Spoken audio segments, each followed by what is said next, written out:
শেখ আমার স্ত্রীর সাথে কথা মিল খায় না, আমার সাথে যা তা ব্যবহার করে, প্রচুর খারাপ ব্যবহার করে, আমি তার সাথে পেরে উঠতে পারছি না, এখন আমার করণীয় কি?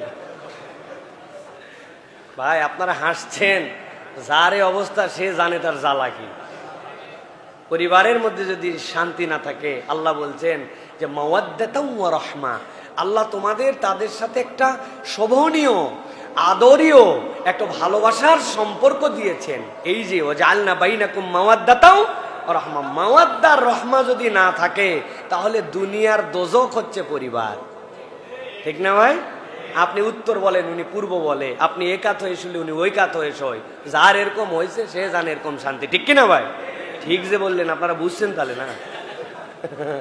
প্রিয় ভাইরা, প্রথম কথা হচ্ছে যে স্ত্রীর সাথে যদি এরকম কিছু হয় তাহলে শরীয়ত কি বলছে? শরীয়ত বলছে স্ত্রীকে নসিহত করা, স্ত্রীকে বুঝানো, আদর ভালোবাসা দেওয়া, গিফট দেওয়া, তাকে বারবার এইগুলা বিষয় থেকে সতর্ক করা। ফার্স্ট স্টেপ হলো না। দ্বিতীয় স্টেপ হচ্ছে ছেলে এবং মেয়ের বাড়ির থেকে সালিশ নির্ধারণ করা যে আপনাদের মেয়ে অথবা এই ছেলে, আমার স্বামী অথবা আমার স্ত্রী, এইরকম ভাবে তাদের সাথে এই সংসার করা কঠিন, আপনি তাদেরকে বুঝান। মেয়ের পরিবার থেকে আল্লাহ বলছেন লোক ডাকো, ছেলের পরিবার থেকে মুরব্বী যারা উভয় পরিবারে মানে, দুইজন অভিযোগ দিবে, তারা দুইজন সালিশ করবে, তারা দুইজন বুঝাই দিবে, দিয়ে তাকে অবকাশ দিবে। 3 নম্বর, এরপরেও শোনে না, তখন একজন পুরুষের দায়িত্ব বিছানা আলাদা করে ফেলা, যে তুমি তোমার মতো করে থাকো, আমি আমার মতো করে। তালাক দেয় না, কিন্তু বিছানা আলাদা করা। এখন বিছানা আলাদা করার পরেও দেখা যাচ্ছে উনার পিক আপ আরো বেড়ে গেছে। 1 মাস 2 মাস 3 মাস চলে যাচ্ছে, চিন্তা করতেছে বেটা ভালোই হয়েছে, বিছানা আলাদা হয়েছে, আল্লাহ বাঁচাইছে একদম। এরকম যদি চিন্তা করে তাহলে তার কিছু নাই, তাহলে আলাদা আলাদা ইদ্যতে তাকে তালাক দিতে হবে। তালাক দেওয়ার পরে যদি ফেরত আসে, প্রথমের পরে এরপরে তো আপনার কোনো বিয়ের সাথে কিছুই লাগবে না, বুঝ মাইনে নিছে। দ্বিতীয়টা তালাক প্রথমটা থেকে যাবে, এরপর আবার একটা পিরিয়ডের পরে তালাক দিতে হবে, এরপরে দেওয়ার পরে চিরস্থায়ী বিচ্ছিন্ন হবে। তবে দুনিয়াতে যতগুলো বৈধ হালাল আছে এর মধ্যে নিকৃষ্টতম হালাল, অপছন্দনীয় হালাল হচ্ছে তালাক।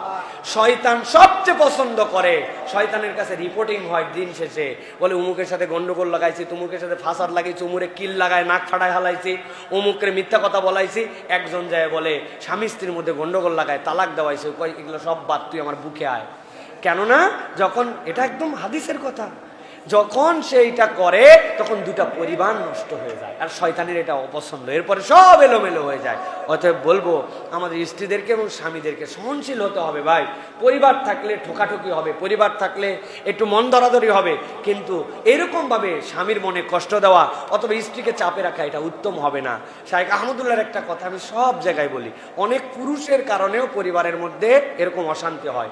পুরুষরা পরিবারের সবসময় জিততে চায়। শায়েখ একটা কথা বলেন, ভাই আপনি আপনার বউয়ের কাছে জিতে কি করবেন? বাচ্চার কাছে জিতে আপনি কি করবেন? আপনি বাচ্চার কাছে হেরে যান, বউয়ের কাছে হেরে যান, এই হারার মধ্যে যে সুখ আছে এইটা আপনি কল্পনাও করতে পারবেন না। আমি তো মাঝে মাঝে ইচ্ছা করে হারি বাচ্চাদের কাছে, পরিবারের কাছেও। আমি যেরকম বলি, উল্টাপাল্টা কিছু শব্দের উচ্চারণ করলে আমাকে ওরা ধরায় দিয়ে বলবে, হ্যাঁ বাবা তুমি কি বলতেছো, আল্লাহ তুমি একটা ভুল বললে। একটা এক্সাম্পল দেয়, আমি বলি যে মা আমার পা তো খুব ব্যথা করতেছে, আমার পাটা একটু ম্যাসেজ করে দাও তো। ও বলতেছে বাবা ম্যাসেজ করা মানে তো লেখা, পা টিপা হচ্ছে মাসাজ। বাবা এটাই জানে না। আমি বললাম সত্যি রে মা, আমি এটা জানি না রে মা। ওরা যে কি খুশি, বাবাকে একটা নতুন কিছু শিখাতে পারছে।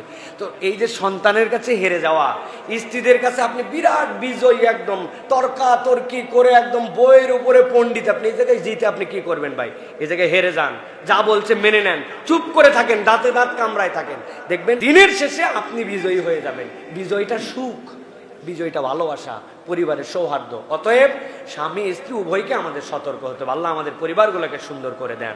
আর একটা দোয়া পড়বেন, রব্বানা হাবলানা মিন আজওয়াজিনা ওয়া যুররিয়াতিনা কুররাতা আ'য়ুনিন ওয়াজআলনা লিল মুত্তাকিনা ইমামা। এই দোয়াটা মুখস্থ করবেন এবং পড়বেন। আল্লাহর এই দোয়ার ফজিলত আছে।